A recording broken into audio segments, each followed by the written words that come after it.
Welcome to day 27 of the course in Mastery. Today, Tom Wood addresses the concept that wealth-building experts refer to as multiple streams of income, and Randy Gage takes an entertaining look at reasons to live your dream now. Here's Tom. So far in the course in Mastery, we've been talking mostly about the attitudes and philosophies of wealth. Today and tomorrow, we're going to start taking action, and we're going to teach you the things you need to do in order to create wealth in your life. 5 years ago, I was invited to the Cayman Islands by one of the wealthiest men in America. He's worth close to $1 billion. He took me down there, put me up in one of his $1 million condos right on the white sand beaches of the Caymans, just down the way from his $30 million house. He took me scuba diving, swimming with stingrays, gourmet meals, basically free reign of the island. One afternoon in that week when I was in paradise, he sat down and taught me how he created wealth, how he created the massive wealth that he had.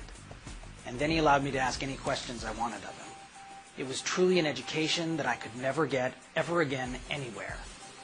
He taught me 5 things that turned my life around. And today, I'm going to teach you one of them that made the most impact. What he told me was this: to create wealth, you must create multiple sources of income. Now, I was a little surprised by this because I thought to create wealth, you had to get focused and work on one thing until you made it, which is true. However, what he said was you must work on one thing and do everything you can to walk away while that thing makes money.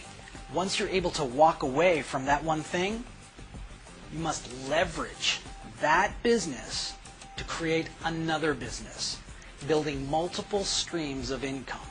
The advantage, he said, was that with multiple streams of income, you could survive just about any economic downturn or any problem within one of your companies. He also taught me that people make 2 big mistakes in business.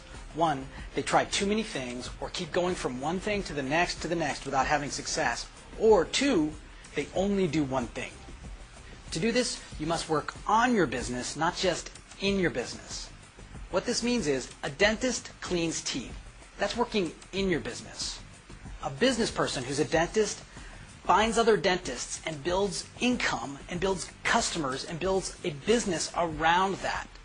Then the dentist, once he has enough dentists and enough customers, can maybe buy the building in which he's in and then lease that out to other medical professionals. I was incredibly grateful for that lesson and the others I learned that week. That lesson in particular is the reason I'm here with a team at Mastery TV. As I left the island, I asked him, I said, "Paul, why did you do this for me? You never asked for anything. All you did was give all week." He said, "Tom, the only way I can answer that is to ask you to do the same thing and pay attention to what happens." So I did. I went home and I found an organization to just give to. I gave my money, I gave my time, and I gave my passion. The result was extraordinary. And the only way I can show you what that result is to ask you to do the same thing. Give with your heart, give with your passion, give with your time, and give with your money. And be aware of what happens. That's it for today. We'll see you tomorrow. Thanks, Tom. Randy Gage is a self-made millionaire who started off washing dishes and now conducts seminars worldwide on prosperity and living your dreams, utilizing multiple streams of income. In this clip, he explains that financial opportunities are really dream opportunities. He shares compelling reasons why you're on the right track if you're taking action towards your dream to build wealth. Here's Randy Gage. How to get your dreams back. I know this because I like sports cars. Some of you all know me. I got a car thing going on. And it's funny, I'll be sitting at the light in one of my Vipers, let's say, and some car will pull up next, and there'll be a guy driving there, and he's got his 2-3 kids in there in the back, and they'll roll down the window, "Hey, Mr. Viper, man, cool car, man, and, love it, I can't wait, when I grow up, I'm going to get a Viper." And kids say that to me all the time. "Oh, you want to get a Viper?" Now, Dad doesn't say that. He just sitting there behind the wheel, because see, Dad's already grown up. And he figured out he ain't getting the Viper. He's got the minivan. Why? What happened along the way? Because, and it's funny, every year they publish the list of the most popular cars.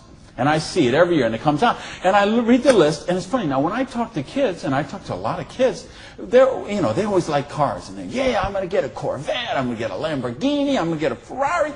And then when they publish this list of the best-selling cars, it's Toyota Camrys and Holdens and Mercurys and Ford Escorts and Geo Metros, the broke mobiles. Right? These are all cars they make for broke people. You see that? Like the Holdens you got here. And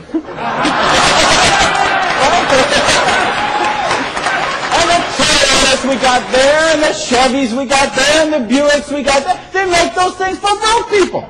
Now, how come when I see the list of the top 10 things, I don't see Ferraris and Lamborghinis and Rolls Royce and Jaguar and Bentley? Because they gave up on their dreams. They said, well, this is the car we got. There's room for the car seat in the back, and we can afford the payments. And they settle for a car. And they settle for a house. And they settle for a job. And they settle for a life of quiet desperation. When they could be living a life of joy, challenge, growth, adventure, and prosperity. That's what tonight's about. I want you to think about, really, here's the challenge I would give you. I want you to think of 5 things you would do, have, or become if money was no object.